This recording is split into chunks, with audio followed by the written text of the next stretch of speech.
Hermanos, ahora veamos cómo nosotros podemos tratar con el problema de la enfermedad.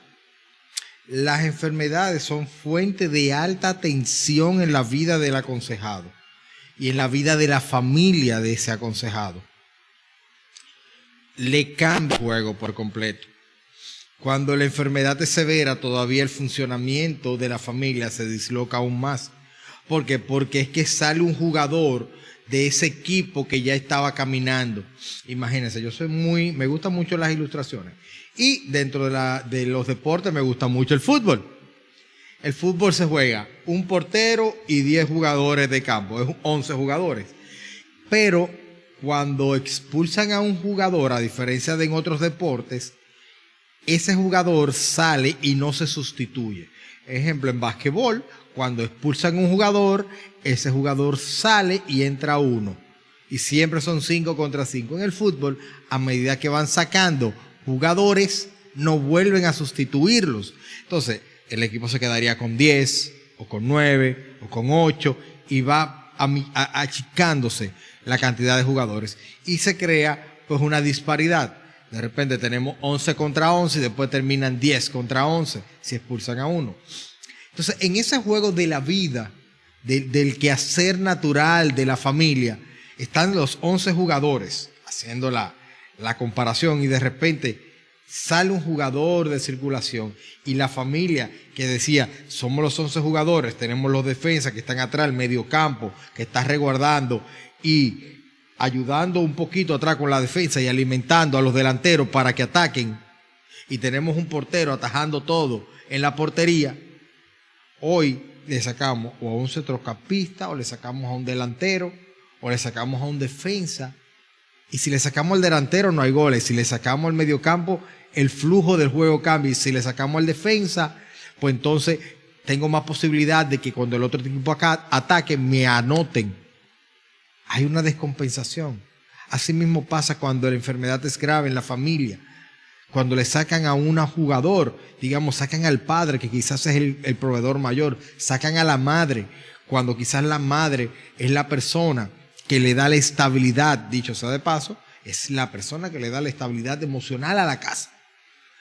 Recae sobre ella, hay un jueguito ahí entre que recae sobre ella, pero el hombre es el que le da soporte a ella en la parte de la estabilidad emocional, que eso es otro tema que pudiéramos estar conversando más adelante. O sale del cuadro el niño más pequeño, que fue el último niño de la casa, donde ya es la ilusión de los padres porque los niños están grandes.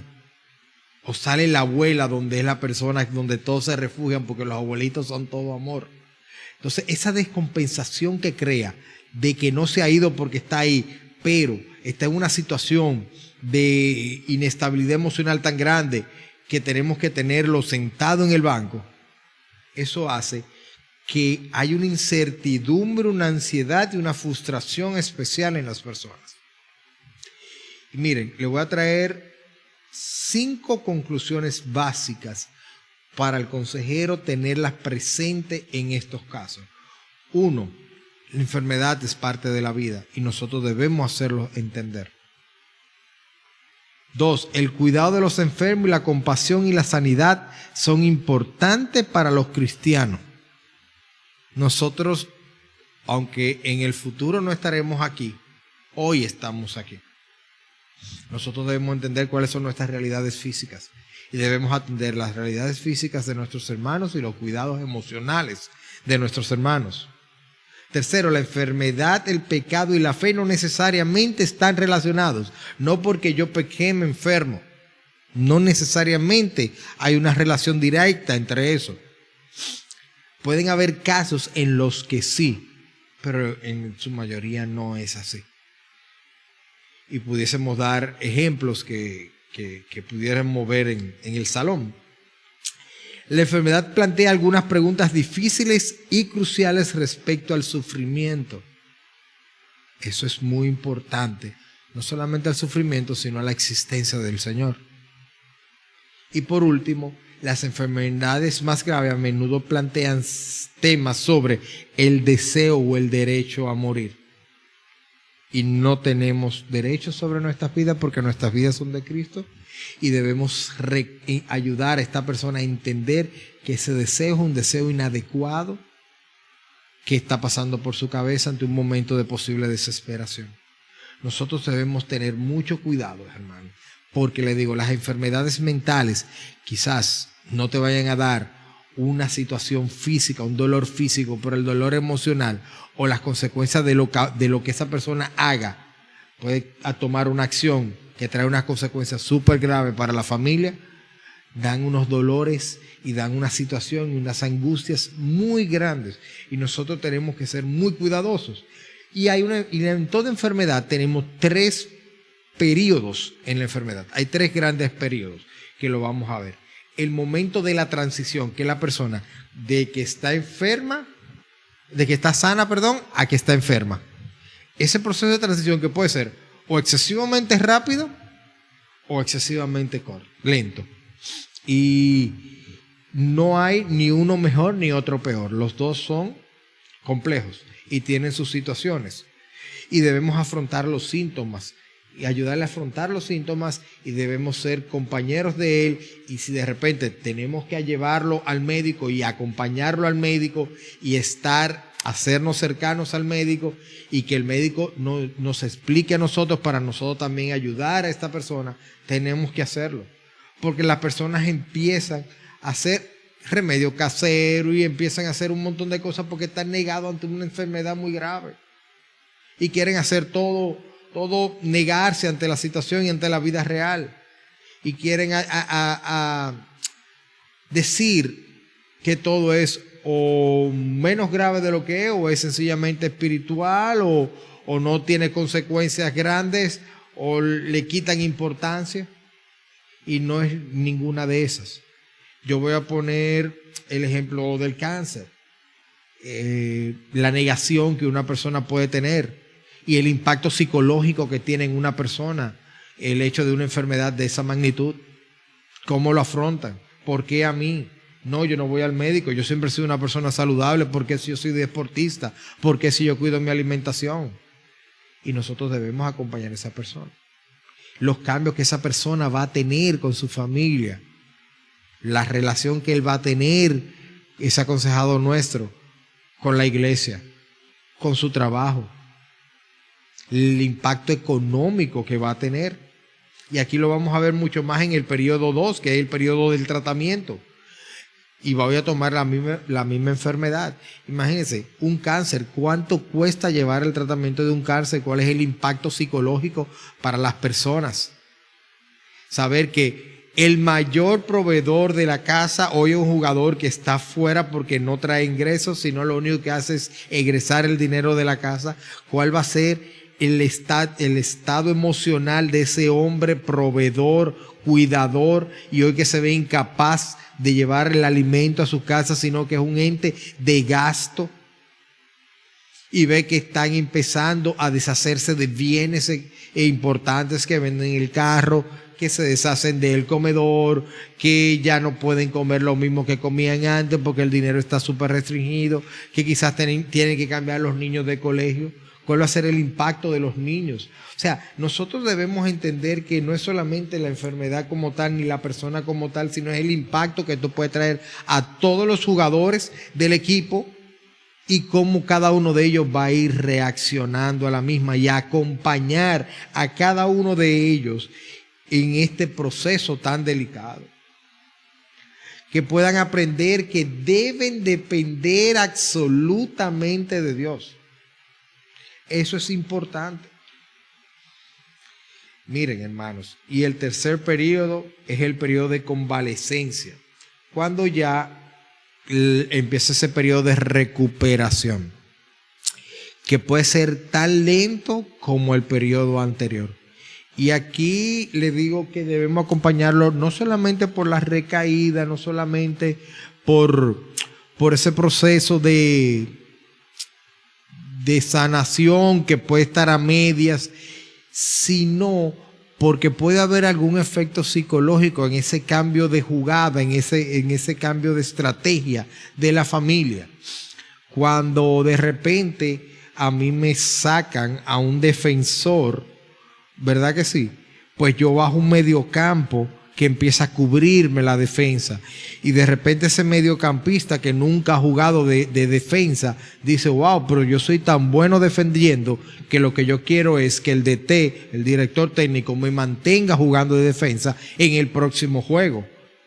Y llevando esto a la situación de la familia, de repente empiezan a acomodarse, a disfrutar estos nuevos roles que están llevando y no quieren volver atrás. Y no diríamos que tenemos que volver atrás, sino crear el equilibrio o el nuevo equilibrio entre esta nueva realidad que ellos van a vivir.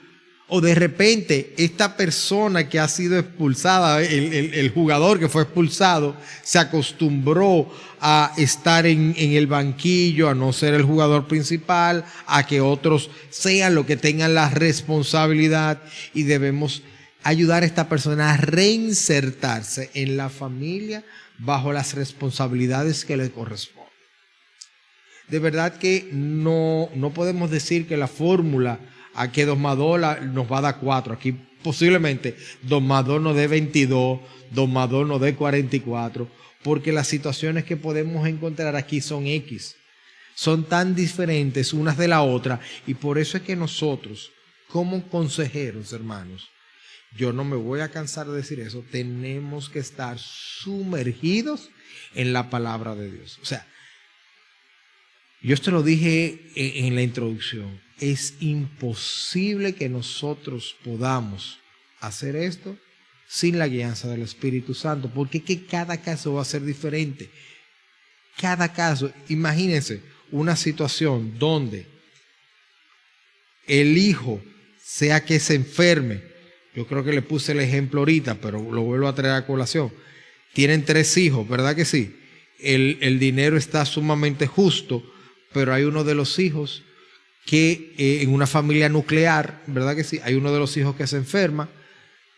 El sentimiento de amor de los padres debe ser equiparado entre ambos hacia ese niño, pero de repente la madre sustituta, o en esta nueva familia reconstruida, esa madrastra tiene 1 año que está con el niño, y ella tiene un hijo de 1 año. También hay una familia con 2 niños, y este niño grande, que el de 15, el que ella ya encontró, ¿verdad que sí? Tiene una situación grave. ¿Cómo ella lo va a afrontar? ¿Cómo va a estar su corazón? Entonces va a tener el mismo desprendimiento de amor que si fuese ese niño que ella parió. Entonces, todos esos factores son importantes, hermanos. Cualquier número será 2 más 2, pero nunca va a ser 4 por la complejidad humana. Entonces nosotros debemos estar muy metidos en la palabra y en la voluntad y en la guianza del Señor para que podamos sacar a flote esta situación. Y debemos hacer una parte de la consejería con el paciente y la familia en conjunto, ¿verdad? Porque tenemos varias cosas, varios aspectos. Aquí tenemos la consejería con el hermano que está pasando por la situación, tenemos la consejería con los miembros de la familia, y tenemos ahora un tercer elemento, que es la consejería con el paciente y la familia. Esto es para la unificación de conceptos, de criterios, trabajos grupales y demás.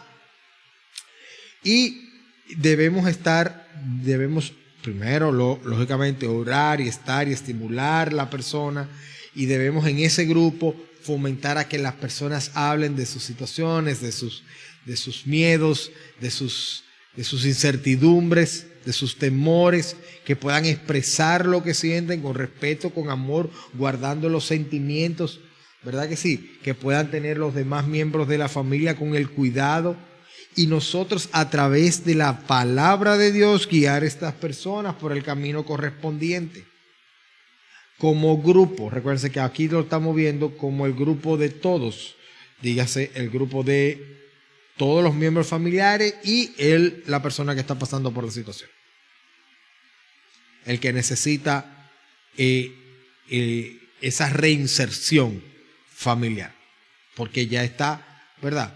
Pues reubicándose, readecuándose, y nosotros debemos tener o ser facilitadores en este proceso. Nosotros no vamos a ser los protagonistas de esta película. Nosotros vamos a ser el director de esta película. Somos los que vamos a estar detrás de cámara, ayudándoles, guiándoles, dándoles herramientas adecuadas. Ahora, nosotros debemos cumplir varios puntos o varios roles dentro de este director detrás de cámara, y uno es seguridad. Nosotros vamos a hacer lo que le van a dar seguridad sobre el guión que ellos van a estar leyendo. Nosotros debemos dar la seguridad correspondiente de que a través de la palabra de Dios las cosas van a salir a flote. Ellos, cuando tengan dudas o inconvenientes, o haya conflictos o haya puntos de discordancia, nosotros vamos a ser los árbitros y tenemos que tener mucha delicadeza con eso. Debemos expresar mucha cercanía, mucha proximidad con esas personas, porque ellos van a hablar de sus situaciones más íntimas y deben sentirse cómodos hablando con ellas, de ellas. De la información, nosotros debemos manejar grandes niveles de información de la enfermedad que puede estar pasando esta persona o de la situación. Nosotros debemos educarnos respecto de esto y debemos educarnos en la palabra para poder aconsejarles. Hermanos, nosotros debemos estar al tanto de todo lo que está pasando en ese hogar, los cuidados, las situaciones económicas, las tristezas, los dolores, las alegrías. Debemos ser partícipes de todo ello para nosotros poder estar siempre en contexto y poder ayudarles. Debemos ser el apoyo, y esto lo digo a nivel congregacional. Nuestra congregación debe ser una y como un cuerpo en Cristo debemos nosotros apoyar a esa familia y debemos hacer visitas a esa familia y debemos darle apoyo a esa familia. Y por último, debemos ser flexibles. Ellos tienen que sentir el confort, la tranquilidad de que nosotros nos adaptamos a las necesidades de ellos. Sí, pueden preparar la reunión familiar a las 8 o 9 de la noche. Nosotros debemos sacrificarnos y ser nosotros los que asistamos a la hora que a ellos les sea más cómodo, porque recuerden que esta familia está pasando por situaciones excesivamente delicadas y nosotros debemos ser, nueva vez, entes que lleven paz, no entes que carguen en estrés. Entonces, si a ellos les da cierto nivel de tranquilidad poderse reunir a X horas, nosotros debemos hacer el sacrificio y poder acomodarnos a la necesidad que ellos tienen. Ahora, hermanos, ¿qué pasa cuando es un niño el que está enfermo? ¿Cómo llevamos la consejería del niño enfermo? Y la verdad que esto es muy delicado.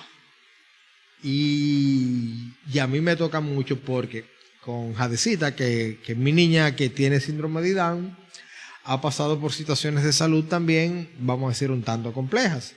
Inclusive hemos tenido que ingresarla y me la tuvieron que hacer una cirugía, vamos a decir una cirugía menor, pero ella con un poco nivel de entendimiento,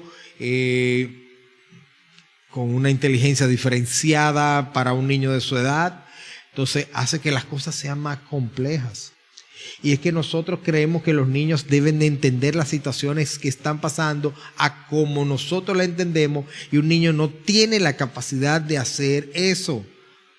El niño ni siquiera entiende por qué está ahí, a veces entiende porque hizo algo malo. Y no es así. Debemos hacerle entender al niño que la situación de salud que está pasando no es por algo malo que la haya hecho, porque empieza con un proceso de depresión.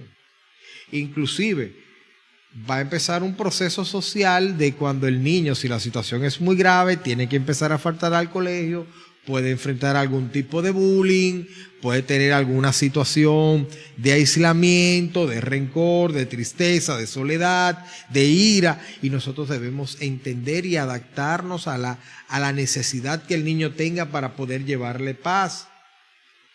De verdad que los niños lo entienden completamente. El niño no sabe que si hay dinero o no hay dinero en la casa. Siempre me decía, mira, cuando tú tengas hijos, tú tienes que tratar de tener un trabajo y de ser una persona que pueda suplir dinero en tu hogar, porque el niño no sabe si hay dinero o no, el niño tiene hambre, hay que buscarle leche y pamper. Y eso es así. Los niños no saben de la situación financiera del hogar. Los niños saben que están pasando por una situación de salud. Eso sí saben. Sí saben decirte que le duele el estómago. Sí saben decirte que le duele el brazo. Sí saben decirte que le duele el estómago. Y a veces ni se expresan bien y tú te das cuenta porque están en una esquina tirados, que no están interactuando como normalmente lo hacen y están sufriendo muchísimo. Y entonces a veces, que fue la situación que me pasó a mí, cuando al niño lo ingresan y cada vez que van las enfermeras, y la enfermera cada vez que entran es una aguja que le inyectan, que le sacan sangre, que la recanalizan, empiezan a tenerle terror a la bata blanca, a los médicos, ni la pueden ver. Entonces el niño entra en un estado de pánico. Entonces, ¿qué podemos nosotros hacer como consejeros? A veces estar ahí, llevarle un juguete. Ustedes no se imaginan la tranquilidad y la paz que le da a un niño poder dormir ahí en la casa, cuando está internado, ingresado, con sus juguetes. Eso le genera un ambiente de control, de que está en su casa, de ciertos niveles de seguridad. Algo tan simple.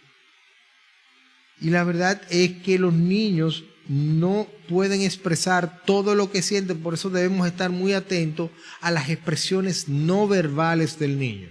Un niño con una acción te dice lo que 100 palabras no puede. Nosotros debemos estar excesivamente atentos. Debemos ayudarle, debemos orar con él, decirle que Jesús caminará con él, que podemos, es algo que yo hago y es que yo para todos los niños soy tío Jordi, aquí en mi congregación.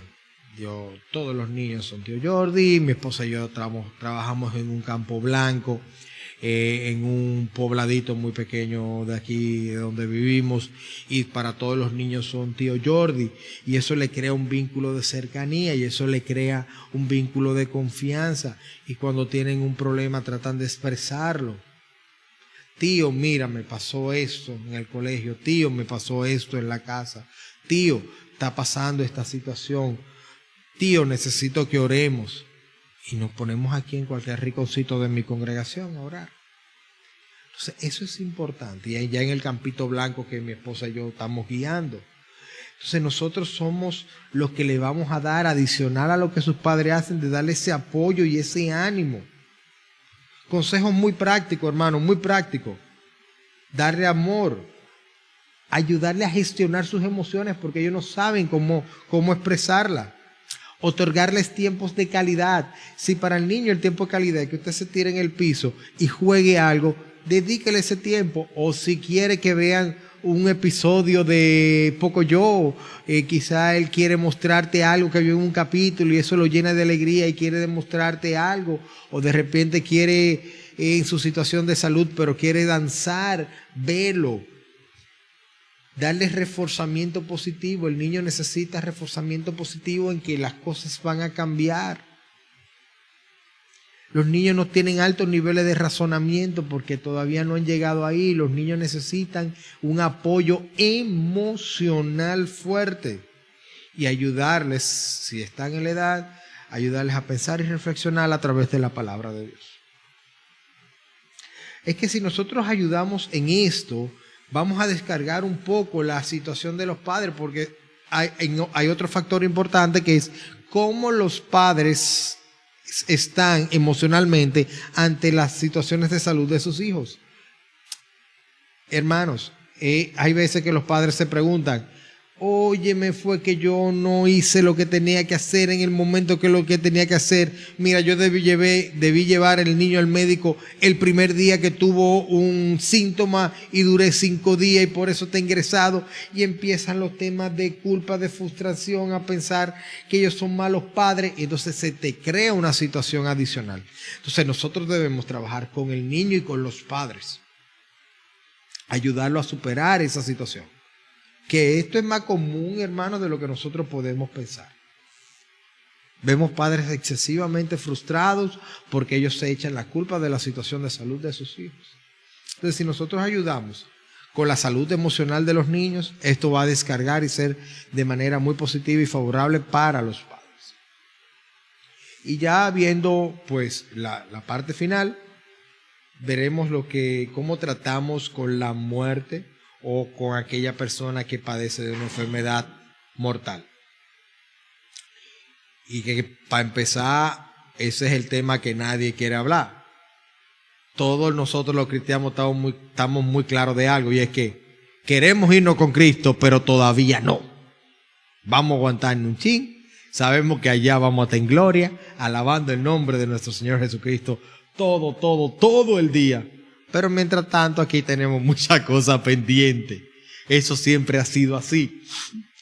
Y es que las familias que saben que hay un miembro de ellos que está pasando por una situación la cual no va a superar ya de manera confirmada, pasan por situaciones horribles. Hermanos, es saber que ese familiar tuyo va a morir. Entonces, ¿cómo nosotros debemos ayudar a esa persona y cómo debemos ayudar a esa familia?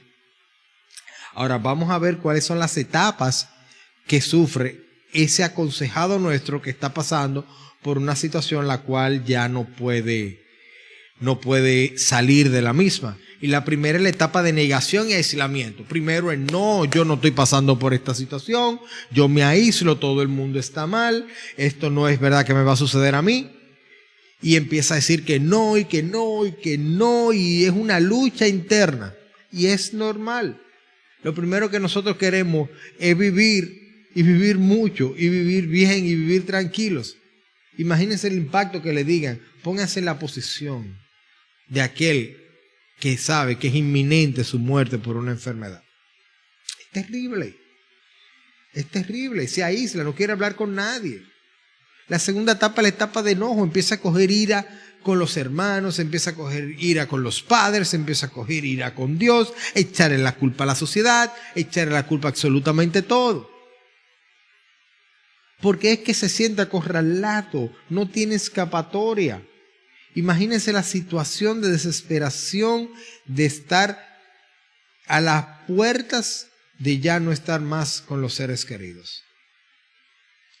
Es muy fuerte, hermanos. Es complicado. Entra un proceso de frustración. Pueden ser excesivamente demandantes, excesivamente críticos, pueden llegar a ser inclusive irracionales con los médicos, con los familiares, con los hermanos de congregación, con el pastor. Pueden llegar a decir palabras soeces porque pierden el control ante una situación que para ellos es imposible de manejar. Viene una etapa adicional, que es la etapa de negociación. Empiezan a negociar con Dios. Dios, mira, si tú me sanas, yo te voy a servir. Si mira, yo fui malo, pero yo no voy a ser tan malo, porque necesitan una válvula de escape. Y empiezan a idearse un mundo paralelo para poder tener un momento de paz y querer escaparse a una realidad alterna. La etapa cuarta que pasa es la de la depresión. Hermanos, el desánimo es desde que abren los ojos hasta que lo vuelven a abrir. Normalmente dirían desde que abren los ojos en la mañana hasta que los cierran cuando duermen. No, aún durmiendo, sus sueños son depresivos. Su emoción está en el piso. ¿Usted ha estado angustiado alguna vez, hermano? ¿Ha tenido un alto nivel de angustia? Imagínese pensar que eso que lo angustia a usted no tiene ningún tipo de solución. Así es que lo ven. Y la familia empieza a tener situaciones complejas con esto. Puede haber una disolución familiar, puede haber un alejamiento de la iglesia. Empiezan a buscar nuevas vías de relajación. Le empiezan a ver la iglesia, inclusive a verse como un obstáculo. Y de verdad que esta es una etapa excesivamente compleja y delicada. Luego tenemos la etapa de la aceptación. Aquí sí ya las personas se rinden, porque al final, después de tanto correr, todos terminamos cansados. Eso no hay forma de correr eternamente. Y esta persona empieza con un proceso de desmotivación definitiva. Empiezan a ser poco comunicativos, empiezan a no interesarse en la vida social, en la vida actual, en su vida relacional. Inclusive no quieren conversar con nadie, no quieren tener ningún tipo de vínculo con nadie, porque hasta dicen, es que ¿para qué voy a crear vínculos si ya yo me voy mañana? Y no quieren crear vínculos nuevos. Eso es todavía peor. Y la verdad es que esas 5 etapas no describen en su plenitud quizás todos los aspectos que puedan ver, pero esto a grandes rasgos es lo que nosotros podemos ver en estas personas. Y la verdad es que nosotros debemos empezar a trabajar el concepto de muerte y resurrección. Yo creo que este es el momento idóneo para trabajar esa parte. ¿Por qué? Porque esto le da esperanza a las personas. Esto puede acercarlos a Cristo. Miren, cuando ya las personas están agotadas, no quieren saber ni de médico, ni de medicamento, ni de tratamiento, ni de familia, ni de Biblia, ni de nada. Se tiran en un lecho, en una esquina, esperando el día de su muerte. Y nosotros debemos de luchar para que no sea así. Ciertamente nosotros con la familia debemos empezar a trabajar temas muy delicados como ¿qué va a pasar cuando esa persona no esté? ¿Cómo van a trabajar el proceso de despedida de esa persona? ¿Cómo ellos están afrontando las situaciones de manera emocional y económica? ¿Cuál va a ser o cómo ellos tienen pensado que va a ser su nuevo planteamiento de juego ante la salida de esta persona del equipo familiar? Entonces, no es tan sencillo. Y el impacto de la pérdida ya definitiva conlleva pues otras situaciones que quizás veamos más adelante, donde debemos de dar un acompañamiento diferente a los que se quedaron. Ahora, en este momento tan complejo, no hay nada como ser accesible y flexible. Cuando me necesiten, ahí estoy. En el momento que me necesiten, ahí estoy. Tengo que escuchar todo lo que tengo que escuchar, lo escucharé. Hay momentos que tendremos que ir sencillamente a quedarnos callados y a que la persona hable todo lo que tenga que hablar y se desahogue de todo lo que se tenga que desahogar, porque es un momento de expulsión de emociones, de explosión de emociones, y va a sacar todo lo que tiene ahí guardado. Y nosotros, nuestro papel será quizás quedarnos calladitos y estar ahí a su lado. Quizás el mejor consejo que podamos darle a alguien en algún momento sea que nos acerquemos y le demos un abrazo sincero en el amor más bello que es en el amor de Jesucristo, sin decir absolutamente nada, pero que sea un abrazo sincero, cálido, amoroso, fraternal. Que estas personas puedan encontrar en nosotros no solamente un consejero, sino un amigo, un hermano en Cristo, un guía. Nosotros debemos entender que estamos llamados a ayudar a estas personas a caminar a través de la senda más difícil que ellos quizás jamás hayan recorrido. ¿Por qué? Porque normalmente en las despedidas de un familiar son imprevistas. Pero cuando viene un proceso de enfermedad muy largo, agónico, que tú ves sufriendo esa persona, entonces las situaciones se ponen complejas. Ahora, dice la palabra de Dios, Filipenses 4:13, todo lo puedo en Cristo que me fortalece. Nosotros debemos estar llenos del Espíritu Santo, para que nosotros podamos ser instrumentos de sanación a través de la palabra. El amor, la bondad de Cristo serán reflejadas a través de nosotros y a través de lo que nosotros podamos ayudarles a entender a las personas que están pasando por las situaciones complejas. Pero nosotros debemos, como consejeros, dejarnos utilizar por Dios. Si nosotros somos resistentes ante la palabra de Dios, estaremos ahí cumpliendo un rol humano, que es el que menos debemos cumplir. Nosotros debemos estar ahí a través de llevar un rol celestial en la tierra. Nosotros debemos ser guías de aquellos que nos necesitan. y todo lo que nosotros hagamos en el nombre de nuestro Señor Jesucristo. Crean, hermanos, que llegaremos a buena tierra. Espero que tengan un muy feliz resto de su día, que el Señor los bendiga, y oro cada día, hermanos, porque el Señor los llene de su sabiduría, de su amor, de su guianza, y sobre todo que puedan dar de lo que Él les ha dado a ustedes. Dios les guarde. Feliz día.